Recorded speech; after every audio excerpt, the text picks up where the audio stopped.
Il s'agit d'un exercice de concours et on nous demande de calculer la limite lorsque n tend vers plus l'infini de la partie entière de exponentielle de 1 sur n plus la partie entière de exponentielle de 2 sur n plus ainsi de suite jusqu'à la partie entière de exponentielle de n sur n, le tout divisé par n. Il y a deux notions importantes ici à connaître afin de pouvoir calculer cette limite.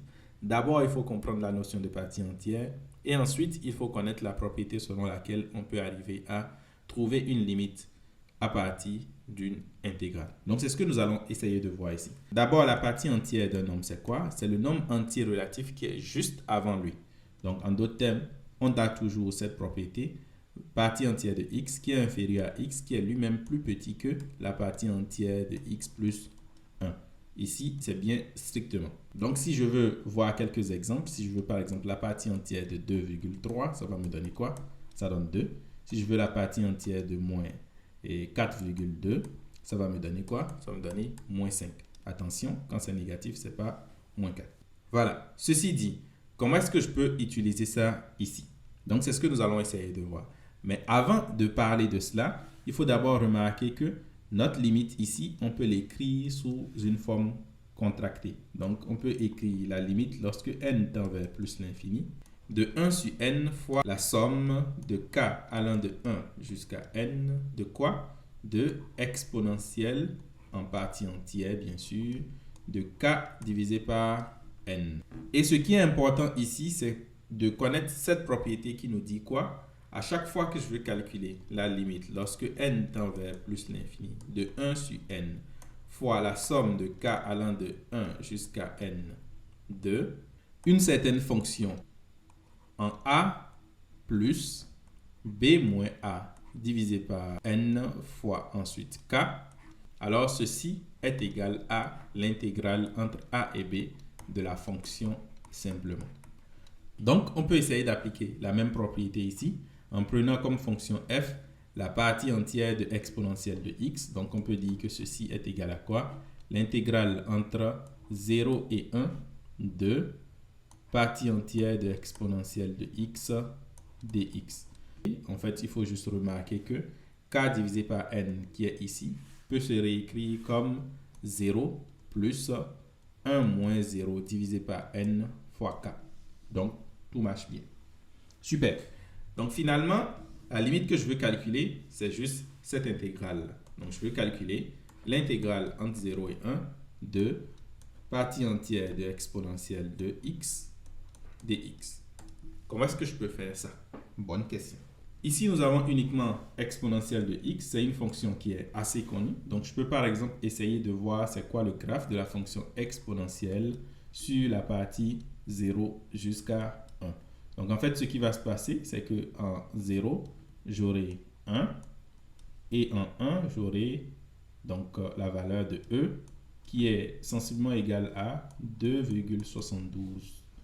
Donc, ici, on a la valeur qui va correspondre à 1. Donc, la fonction exponentielle va me donner quelque chose comme ça.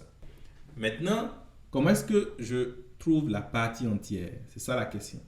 Donc, la partie entière, comme je disais, tous les nombres décimales, ça va faire partie simplement la décimale, puisque nous sommes avec des nombres positifs ici. Donc, ça veut dire que pour tous les nombres qui sont ici, tant que ce sera inférieur à 2, on aura comme valeur 2. Mais dès que ça passe à 2, la partie entière donc monte. C'est un peu comme si cette fonction va se couper en deux comme ça, quelque part ici où la valeur sera égale à 2. Et ensuite, qu'est-ce qui va se passer? Ça va descendre comme ça.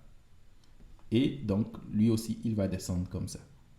Ce qui fait que ma partie entière, la fonction partie entière, ce sera juste ces éléments-là. Donc, quelque chose comme ça jusqu'à un point ici et quelque chose comme ça jusqu'à un point ici. Bien sûr, ce sera ouvert ici, ce n'est pas continu. Maintenant, la question qu'on peut se poser, c'est quel est ce point? Quel est ce point ici où on a la coupure? Dès que j'obtiens ça, c'est que mon problème est résolu. Parce que finalement, ce que je veux calculer, c'est quoi? C'est cette aire-là. Donc, c'est l'aire qui est sous la courbe de la fonction partie entière. Donc, ici et ici. Donc, il me faut juste trouver ce alpha. Quelle est l'information que nous avons sur alpha? Nous avons que exponentielle de alpha est égal à 2. Donc, si exponentielle de alpha est égal à 2, ça veut dire que logarithme népérien de exponentielle de alpha est égal à logarithme népérien de 2. Et donc, alpha est égal à logarithme népérien de 2. Donc, je peux mettre ln de 2 ici. Finalement, mon calcul devient très simple à partir de là. J'aurai donc l'intégrale de 0 à 1 de la partie entière de exponentielle de x dx qui est égale à l'aire qui est ici. C'est un rectangle, donc ça va me faire longueur fois largeur.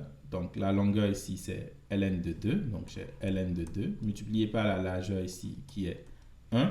Donc fois 1. Et ensuite, plus l'aire qui est ici. Donc cette aire, la longueur ici, c'est 1 moins ln de 2. Multiplié par la largeur qui est 2.